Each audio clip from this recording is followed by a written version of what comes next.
kipengele cha kazi ya Roho Mtakatifu katika agano hili jipya. Katika agano jipya, kazi tunayoendelea leo ni kuhusu kuhusisha kwa kuzaliwa upya. Ni kuhusu kuhusisha kwa kuzaliwa upya. Kuzaliwa upya kwa muumini, ile hali ya kugeuzwa kufanywa kuwa kiumbe kipya. Hiyo ni kazi ya Roho Mtakatifu. Tusome maandiko machache yatakayotupa msingi wa kusogea mbele kidogo. Tusome Tito 3 na ule mstari wa 5 na Yohana 3 na ule mstari wa 5. Kuzaliwa upya kwa waumini. Tito 3 na ule mstari wa 5, na bado tutasoma andiko lingine la Yohana 3 na ule mstari wa 5. Tito 3 na ule mstari wa 5 inasema, si kwa sababu ya matendo ya haki tuliyoyatenda sisi, bali kwa rehema yake, kwa kuoshwa kwa kuzaliwa kwa mara ya pili na kufanywa upya na Roho Mtakatifu. Tusome pia Yohana 3 na mstari wa 5. Yohana 3 mstari wa 5. Yohana 3 mstari wa 5 inasema, Yesu akajibu, amini amini nakwambia, mtu asipozaliwa kwa maji na kwa Roho hawezi kuingia ufalme wa Mungu. Bwana Yesu asifiwe sana. Hapa tunaona Bwana Yesu alikuwa anazungumza juu ya habari ya kuzaliwa. Mtu asipozaliwa hawezi kuingia katika ufalme wa Mungu. Alikuwa anasema mtu asipozaliwa kwa maji na kwa Roho hawezi kuingia kwenye ufalme wa Mungu. Haya ni maneno ya Bwana Yesu mwenyewe. Anatupa ufunuo mpya wa kuzaliwa tena upya kwa mara ya pili. Huko nyuma ufunuo huo kwetu, Bwana Yesu mwenyewe akawa sasa alikuwa anawaambia wanafunzi wake. Anawaambia yako, Yesu akajibu akasema, amini nakwambia, anamwambia yule mtumishi wa Mungu aliyekuja kutaka kujua siri ya mbinguni. Amini amini nakwambia, mtu asipozaliwa kwa maji na kwa Roho hawezi kuingia ufalme wa Mungu. Kwa sasa Yesu anaanza kutuambia kwamba tunapaswa kuzaliwa tena kwa mara ya pili. Kuzaliwa huko ni tofauti na kule kuzaliwa kwa mwanzo, ambapo mwanadamu anaanza kuzaliwa kuanzia kwenye utoto tumbo la mama, anakuwa miezi 9 mingine 7 mpaka atakapozaliwa. Lakini kuzaliwa huku sasa ni unakuwa tofauti. Tuone sasa kiundani Yesu alikuwa anamaanisha nini kuzaliwa kwa mara ya pili. Katika lugha ya Kigiriki na neno linasema palingenesia, limeenda tu moja kwa moja. Lugha ya Kigiriki ilikuwa ina maana ya kuzaliwa kwa mara ya pili. Ukiangalia sentensi hii, Yesu alikuwa anasema mtu asipozaliwa hawezi kwa maji na kwa Roho hawezi kuingia katika ufalme wa mbinguni. Na tukija katika tafsiri sasa hili ambayo ilikuwa ikimaanisha, hii maana yake ni ile kuzaliwa kwa mara ya pili. Na kuzaliwa huku sasa ni hali ya Roho Mtakatifu kumfanya mwanadamu au kuingia ndani ya moyo wa mwanadamu na kumpa maisha mapya na kumpa hali mpya ya kiungu na kumpa nafasi mpya au kugeuza kabisa kutoka hali aliyokuwa nayo ya dhambi ya mauti ya dhambi na kwenda katika uzima wa Kristo. Kwa hiyo anakuwa kiumbe kipya kabisa. Mwanzo alikuwa ni mtu wa asili ya binadamu ambaye asili hiyo alikuwa anatenda dhambi. Alikuwa katika utumwa wa mauti, dhambi na mauti, na sasa huyo mtu anakuwa kiumbe kabisa kipya ambacho kinakuwa katika uzima ndani ya Kristo. Kwa hiyo tunaposema kuzaliwa kwa mara ya pili, ina maana ni kuwa mpya kabisa. Yaani ni ile kuwa kiumbe kipya. Bwana Yesu asifiwe. Na Roho Mtakatifu ndio mleta uzima wa kiroho. Yeye anapoingia ndani ya mtu, yeye kwanza kazi yake anamsafisha mtu, lakini pia anampa uzima na kumpa sura mpya na asili mpya ya kiungu, tofauti na ile asili ya mwanzo ambayo ilikuwa ni ya kutenda dhambi. Kuzaliwa upya si marekebisho ya tabia, kwamba ni mtu ambaye alikuwa na tabia fulani, sasa tunaanza kuna vitu fulani vinarekebisha. Bwana Yesu asifiwe. Kuzaliwa upya labda mageuzi fulani ndani ya mwanadamu. Kuna baadhi ya mambo yako vizuri, tunataka yakae sawa sawa. Kuzaliwa upya ni hali ya Roho Mtakatifu kumfanya huyo mtu kuwa kiumbe kipya kabisa katika roho na moyo pia. Bwana Yesu asifiwe. Bwana Yesu asifiwe. Sijui kama inasikika vizuri. Ndio maana sasa Paulo anatuambia katika kitabu cha Wakorintho wa pili sura ya 5 mstari wa 17, hata imekuwa mtu akiwa ndani ya Kristo, ya kale yamepita na amekuwa kiumbe kipya. Kwa hiyo ni hali halisi ya Roho Mtakatifu kumgeuza mtu na kumfanya kuwa kiumbe kipya kabisa, ambaye amelisi hali ya uzima wa Kristo na kutoka katika hali ya roho ya mwanzo ya utumwa wa dhambi na mauti. Kwa hiyo tunajifunza nini katika haya maandiko tuliyosoma? Cha kwanza, kuzaliwa upya si kazi ya mwanadamu. Mwanadamu kama mwanadamu hawezi kujizalia upya, hawezi kujizaa. Kuzaliwa upya ni kazi ya Roho Mtakatifu mwenyewe. Yeye ndio anayotuzaa upya, na yeye ndio anapotuingia. Ni tendo ambalo Roho Mtakatifu analifanya ndani ya moyo wa mwanadamu kwa neema ya Mungu. Si matokeo ya kibinadamu, si matokeo ya bidii na ya namna ambayo tunajitahidi kufanya matendo mema. Bwana Yesu asifiwe. Lakini ni hali ya Roho Mtakatifu mwenyewe anapoingia ndani yetu.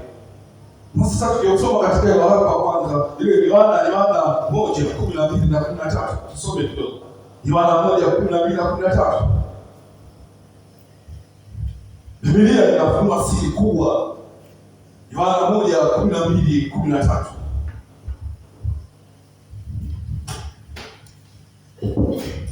Yohana 1:12-13. Nayo nasema, bali wote waliompokea aliwapa uwezo wa kufanyika watoto wa Mungu, ndio wale walioaminio jina lake. 13. Waliozaliwa si kwa damu, wala si kwa mapenzi ya mwili, wala si kwa mapenzi ya mtu, bali kwa Mungu. Biblia inatuambia huyu ni kitabu cha Ufunuo ambacho kinamfunua Yesu. Kinamfunua Yesu katika nafasi ya kimungu, katika nafasi ya Mungu. Ukisoma vizuri kuanzia mwanzo pale. Sasa huu mstari wa 13 katika sura ya kwanza hiyo inasema wote waliompokea aliwapa uwezo wa kufanyika watoto wa Mungu. Waliozaliwa, sasa hii inakuja sana hata kueleza kuzaliwa kwa mara ya pili.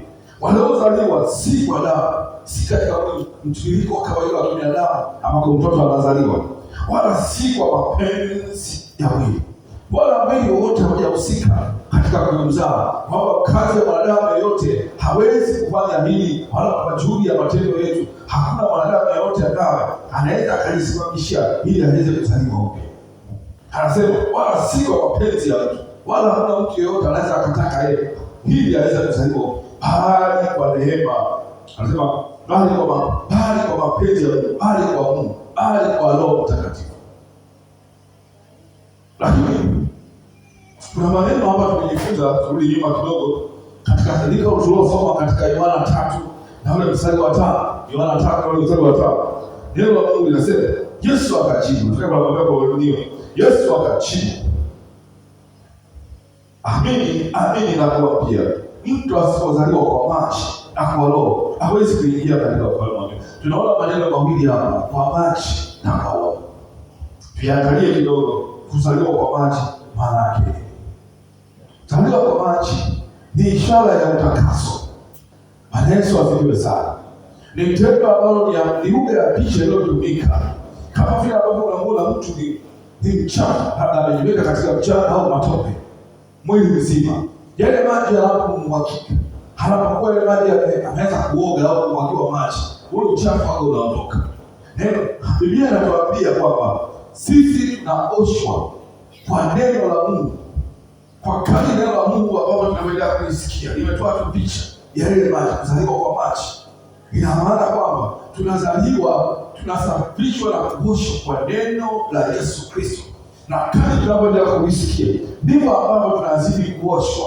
Tuangalie maandiko kidogo katika andiko hili. Waefeso sura ya 5 na mstari wa 26. Waefeso 5 na mstari wa 26.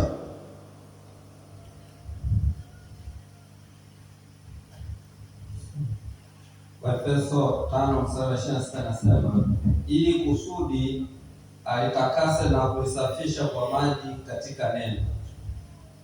Kwa sasa tunaona hapa Roho Mtakatifu anatumia neno la Mungu kuweza kutuosha. Anatumia neno la Mungu kuweza kutuosha. Kwa hiyo hili iliyotumika hapa ni lugha ya picha. Anasema na asipozaliwa kwa maji na kwa Roho hawezi kuingia katika ufalme wa Mungu. Kwa ukilisoma vizuri leo anasema ili atakase kwa kuiosha kwa maji katika neno. Roho Mtakatifu hutumia neno la Mungu kuosha na kuondoa uchafu wa dhambi. Lakini tuangalie pia kuzaliwa kwa Roho. Maana yake ni kuzaliwa kwa Roho. Mtu anaposema kuzaliwa, soma ile Yohana 5 anasema asipozaliwa kwa maji na kwa Roho hawezi kuingia kwa Mungu. Kwa hilo ni sharti la kwanza kuweza kuingia mbinguni. Tunaposema kuzaliwa kwa Roho, kuzaliwa kwa Roho, hii ni ishara ya uhai mpya. Sasa hiyo ndio tukio la lenyewe la Roho Mtakatifu kukaa ndani ya muumini. Bwana Yesu asifiwe.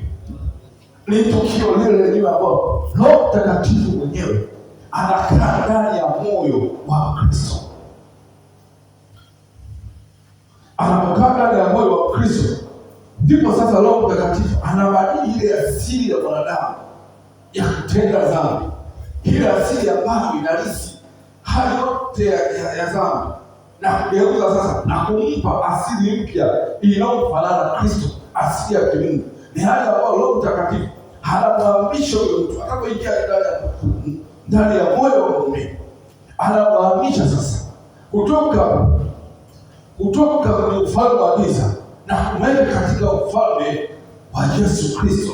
Anakuwa katika familia ya Mungu, anakuwa mtoto wa Mungu katika asili ya kimungu, mwenye tabia sawa na Kristo alizo nazo. Kwa kuzaliwa kwa Roho, huo ndio uhai mpya, kwa sababu ndiko tunapopata asili mpya inayomfanana na Kristo. Bwana Yesu asifiwe. Tuendelee mbele kidogo, tutaendelea, tutapata hatua kwa hatua. Kwa hiyo hii kuzaliwa kwa Roho, ile hali ya Roho Mtakatifu kuwa ndani sasa, ndani ya muumini, tunakuwa hekalu la Roho Mtakatifu. Kwa hiyo kama Roho Mtakatifu bado hajakaa ndani yetu, ina maana sisi hatujazaliwa, bado hatujazaliwa kwa mara ya pili. Na Biblia inatuambia Bwana Yesu, mtu asipozaliwa kwa Roho hawezi kuingia kwenye ufalme wa mbinguni.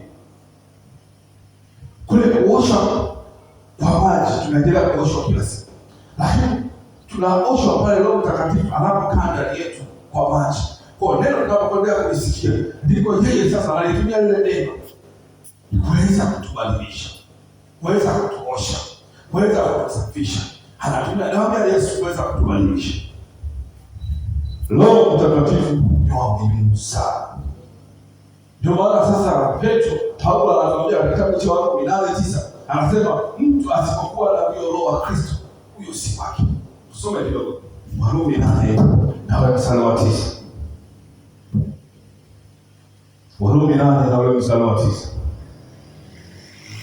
Warumi 8 mstari wa 9 nasema, lakini ikiwa Roho wa Mungu anakaa ndani yenu, ninyi hamumfuati mwili, bali mwaifuata Roho.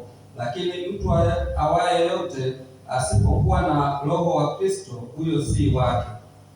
Biblia inakazia hapa kwamba mtu awaye yote asipokuwa na Roho wa Kristo, huyo si wa kwake. Somo hili ni la muhimu kwa sababu ndio linatupa asili ya kuitwa watoto wa Mungu mbele za Mungu. Ndio linalotufanya maisha yetu yawe katika kitabu cha uzima. Tusipokuwa na huyo Roho Mtakatifu, hata kama tunajiita wa Kristo, bado sisi hatutambui. Anasema huyo si wake. Sasa nini kinatokea pale ambapo tunapozaliwa upya? Nini kinatokea? Cha kwanza, tunapata moyo mpya na roho mpya. Biblia inatufundisha katika ile Ezekieli 36 na mstari wa 26 na 27. Tusome kidogo pale. Ezekieli 36 mstari wa 26 na 27. Tunaona kwamba pale Mungu ataondoa huyu moyo wa kawaida usiokuwa na utii kwa Mungu. Moyo wa kawaida wenye kuwa na asili ile. Bwana Yesu asifiwe. Tusome sasa Ezekieli 36 mstari wa 26 na 27.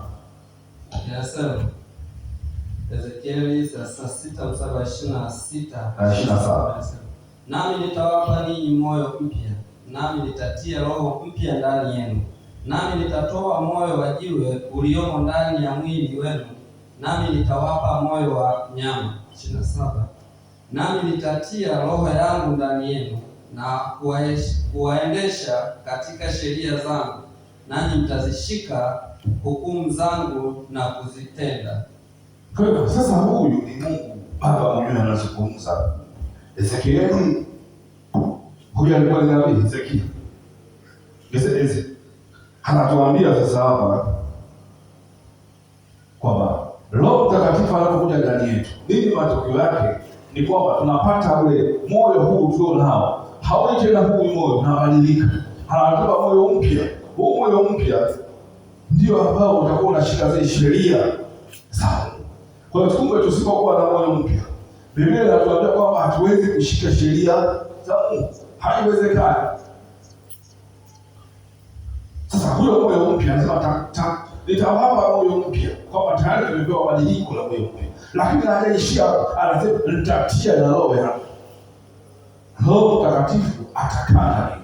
Sasa alapo moyo mpya, Roho Mtakatifu, sasa ndipo sasa tutapoweza kuzishika sheria za Mungu. Bila hivyo hatuwezi, kwa sababu bado tuko katika asili ya kale. Ile asili ya kale yenyewe asili yake ni dhambi. Tutaona mbele kidogo tuone utofauti wa kuzaliwa upya na ile hali nyingine ya kawaida.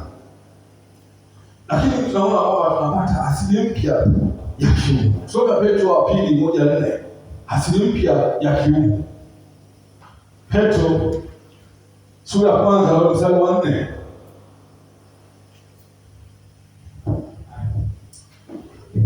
Petro wa pili mstari wa kwanza. Petro wa pili 1 mstari wa 5. Tena kwa hayo ametukirimia ahadi kubwa mno za thamani, ili kwamba kwa hizo upate kuwa washirika wa tabia ya Mungu, mkiokolewa na uharibifu uliomo duniani kwa sababu ya tamaa. Bwana Yesu asifiwe. Kwa sasa tunapata asili mpya ya kimungu.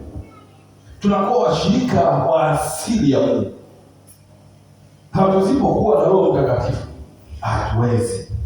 Biblia inasema wale tu wenye asili ya Mungu ndio wanaookolewa na tamaa na uharibifu wa dunia. Kwa hiyo sasa haiwezekani hata kidogo bila Roho Mtakatifu ukaweza kuondokana na uharibifu wa dunia, kwa sababu sisi bado tumeungana na shetani.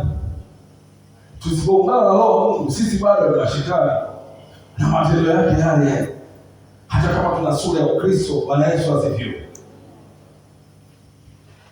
Kwa sasa Roho Mtakatifu ni muhimu mno, lakini tunakuwa na huo ushuhuda wa ndani. Ukisoma katika ile Warumi 8:16, Biblia Biblia inasema Roho mwenyewe hushuhudia pamoja na roho zetu ya kwamba sisi tu watoto wa Mungu.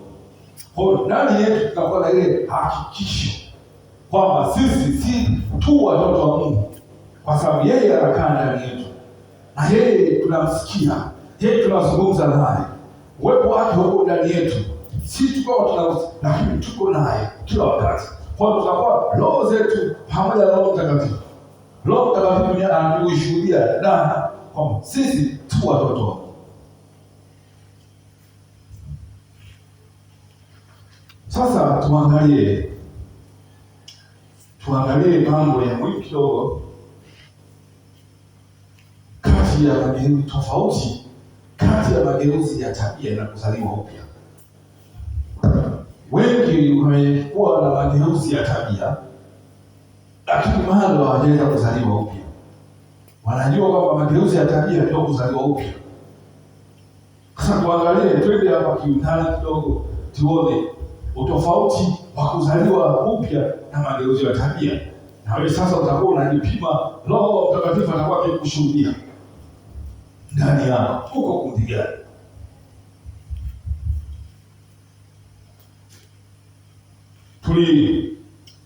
Tuliona kidogo kabla ya kwenda mbele, tuliona kidogo kwamba neno hapa kwamba Roho Mtakatifu kwamba kuzaliwa upya si marekebisho ya tabia wala si mageuzi ya kibinadamu. Roho Mtakatifu mwenyewe anahusika kutupa asili mpya na tabia mpya. Sasa tuangalie mageuzi ya tabia na ile kufanya kuzaliwa upya, utofauti wake. Tukiangalia mageuzi ya tabia, kwanza kutokana na juhudi za kibinadamu.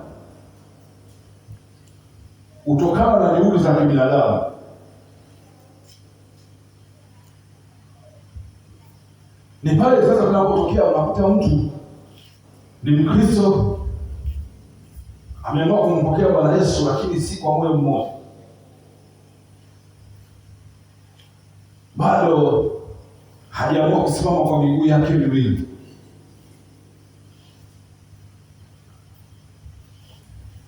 Sasa kwa sababu Roho Mtakatifu bado hayuko ndani yake, hata anajaribu kubadilika zile tabia, yaani anatumia akili za kibinadamu, uwezo wake wa kibinadamu, nidhamu yake, kujizuia katika mambo ya tamaa ya kimwili, katika mambo mbalimbali, anatumia nguvu zake kulingana labda na falsafa, kulingana na vitu fulani ambavyo amesoma.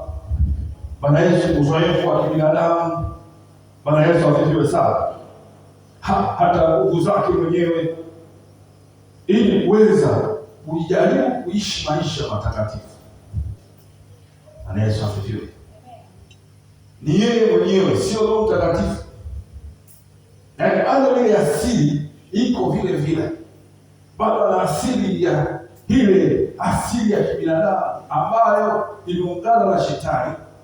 Kwa hiyo hata matunda yanayotoka ni hali ya giza. Ile tamaa iko ndani, ile chini kiko ndani, hakijaondoka, bado ni mtu yule yule. Bwana Yesu asifiwe. Sema amelisikia neno, sasa anaanza kubadilika yeye kwa nguvu zake pia. Bado mtu ni yule yule. Tusome andiko katika Wagalatia 3:3. Kuna Paulo hapa anamwambia Wagalatia habari ya Paulo, na sasa wanamaliza na wanataka kufanya ukamilifu kimwili. Wagalatia 3:3. Wagalatia 3:3 nasema, je, mmekuwa wajinga namna hii? Baada ya kuanza katika roho, mnataka kukamilishwa sasa katika mwili. Sasa tunaona hapa walianza vizuri, lakini baadaye wakawa bado ni watu wa roho wa mwili. Bwana Yesu asifiwe. Hawa watu hawakubadilika, walikuwa na mageuzi tu ya kitabia. Sasa mageuzi ya kitabia yanakuwa ni ile tu unatumia nguvu yako, lakini bado mtu ni yule yule, ameungana na Shetani, bado hajawa kiumbe kipya. Sasa tuone kuzaliwa upya kukoje. Hii haitokani na juhudi za kibinadamu, inatokana na kazi ya Roho Mtakatifu mwenyewe ndani ya moyo wa muumini. Yeye anapoingia ndio anamgeuza na kumfanya upya, anakuwa kiumbe kipya kabisa. Anaweza asifiwe. Ni kama tuchukue sasa Ibrahimu, mwanzo alikuwa anaitwa Abrahamu. Tuchukue kwamba ile asili ya zamani ile ya mageuzi alikuwa ni Abrahamu. Baadaye Mungu anapomtokea anamwambia, sasa wewe utaitwa Ibrahimu. Sauli kabla hajampokea katika mageuzi alikuwa akifuata dini, anaona yuko sawa sawa, akienda akijitahidi, akasema nilikuwa najitahidi kupita hata wale watu walio katika likawa, akiona yeye yuko sawa sawa.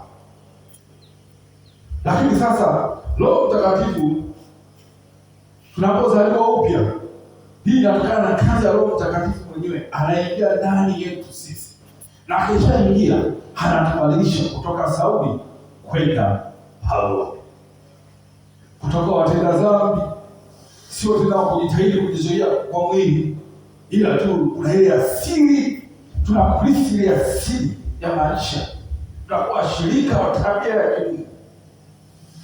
Kwa sasa ile tunakuwa tumegeuzwa kabisa, tunaondolewa katika uharibifu na tamaa za kidunia. Hata watu wanaweza kushangaa, Yesu asifiwe. Lakini tumefanya kiumbe kipya na Roho Mtakatifu mwenyewe. Tuone ile Tito 3:5 ambayo tayari tushaisoma, tuisome tena. Tito 3:5.